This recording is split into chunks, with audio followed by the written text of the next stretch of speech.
Partai Nasdem belum lama ini mengeluarkan keputusan yang bikin geger jagat politik nasional. Partai besutan Surya Paloh yang notabene pendukung pemerintahan Joko Widodo, Jokowi, selama 2 periode itu tiba-tiba mendeklarasikan Anies Baswedan sebagai calon presiden. Sontak, keputusan Nasdem sangat mengejutkan banyak kalangan baik praktisi, akademis maupun para peneliti. Terlebih, sosok Gubernur Jakarta itu diketahui tak masuk lingkaran istana atau kekuasaan Jokowi. Ini merupakan sesuatu yang, wow. Sosok yang digadang-gadang tak mungkin dekat dengan Nasdem tiba-tiba ditunjuk sebagai jago, yang nantinya akan turut berkompetisi dalam pertarungan pemilu 2024. Tapi bagaimanapun juga ini adalah perkara politik. Semuanya bergerak karena kepentingan. Boleh jadi saat yang lalu berperan sebagai oposisi, lalu saat ini bisa berkoalisi. Pun sebaliknya, satu detik, suatu keputusan politik bisa berubah-ubah secara dinamis. Berbeda dengan Nasdem, partai pemenang pemilu 2019 yakni PDIP hingga saat ini tampak belum melakukan sesuatu yang berarti. PDIP menyuguhkan fenomena menarik di tengah-tengah manuver partai-partai politik lainnya. Entah karena PDIP sudah terlanjur memberikan mandat penuh pemilihan calon presiden Capres dan calon wakil presiden Cawapres pada pemilu 2024 mendatang kepada Ketua Umum Megawati Soekarnoputri yang masih diam hingga saat ini. Ataukah sebagai partai penguasa, PDIP ingin membuktikan bahwa partai berlambang moncong putih itu tetap tenang, fokus, dan konsisten menyelesaikan tugas-tugas pemerintahan hingga kelar. Entahlah, banyak kalangan masih mengira-ngira.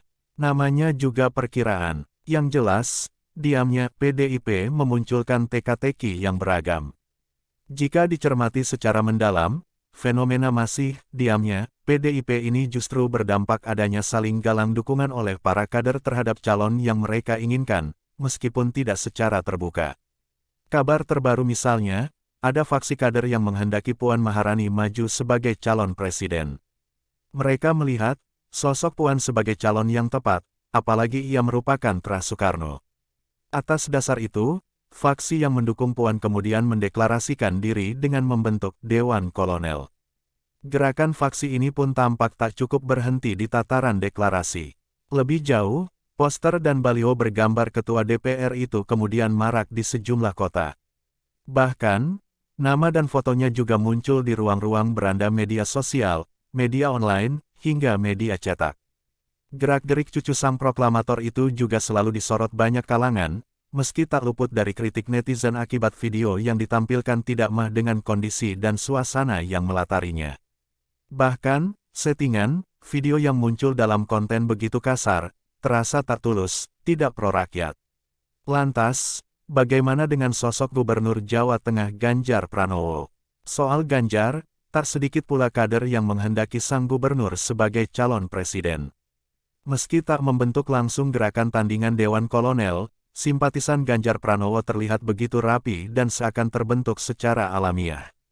Tak sedikit masyarakat yang loyal dan mendukung setiap gerakan Ganjar yang diwakilkan lewat konten-konten yang diproduksinya itu. Meski tak punya hak dalam menentukan calon presiden dari Partai Megawati, barisan Ganjaris secara tak langsung juga mengangkat elektabilitas Gubernur Jateng 2 periode itu. Sayangnya, hingga saat ini Megawati tak kunjung memberikan sinyal siapa petugas partai yang akan ditunjuk untuk berkompetisi di pemilihan presiden 2024 mendatang. Sebagai partai yang sudah kenyang makan garam, PDIP tentu memiliki analisis mendalam terkait siapa sosok yang tepat menjadi capresnya. Cukup sulit dan sangat disayangkan jika PDIP meninggalkan sosok Ganjar dan lebih memilih Puan sebagai calonnya. Apalagi ditinjau dari hasil survei, nama Ganjar cukup potensial untuk dipertaruhkan. Entahlah, kita tunggu saja.